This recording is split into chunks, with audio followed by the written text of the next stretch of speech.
Tompoko lasy tompoko vavy toy ny isataona dia ankalazaina androany fa 5 ny volana Jiona ny andro natokana ho an'ny tatsambo na ny journée des gens de mer.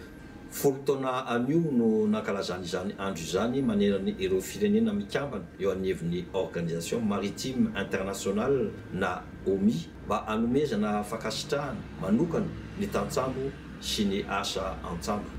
Ny lohahevitra nosafidiana amin'ity taona ity dia mpiasa manatanteraka mivantana niady amin'ny Covid-19 ny tatsambo na les gens de mer sont des travailleurs clés. Misy niafitra avy amin'ny andriamatoa secrétaire général ny OMI izay miantso ny tompon'andraiki-panjakana rehetra maneran-tany hanome lanja ireo tatsambo sy ny asany indrindra amin'izao vanim-potoana sarotra lalovantsika izao noho ny fisian'ny aretina Covid-19.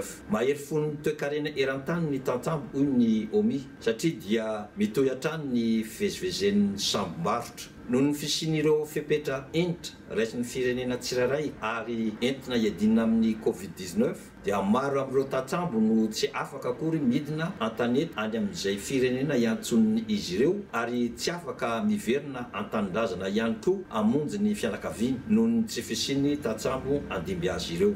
Mitodika aminareo tatsambo malagasy manokana ny tenako, ny APMF, ny ministeran'ny fitaterana, ny fizahan-tany sy ny famantarana ny toetrandro, ny ministeran'ny atitany sy ny fitsazaram-pahefana, ny CCO sy ireo rantsana any amin'ny faritra, ireo société de manine sy tompon-tsambo dia mikandoa andro aman'alina mitady vahaolana ahafahana manolo ireo mpiasa an-tsambo malagasy tavela any an-dranomasina sy mampody aty Madagasikara ireo izay miandry izany.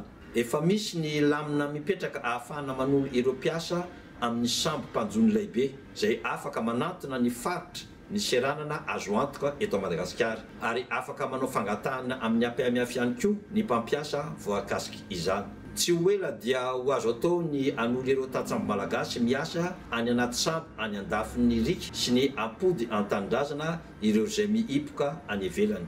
Mankahiranareo izahay ary manentana ny malagasy rehetra mba hanohana sy ankasitraka ny tatsambo ka ahafahany izy ireo manatanteraka antsakany sy andavany ny andraikitra lehibe sahaniny izay mampandroso andro aman'alina ny fifanakalozana ara-barotra maneran-tany. Misaotra anareo ry tatsambo.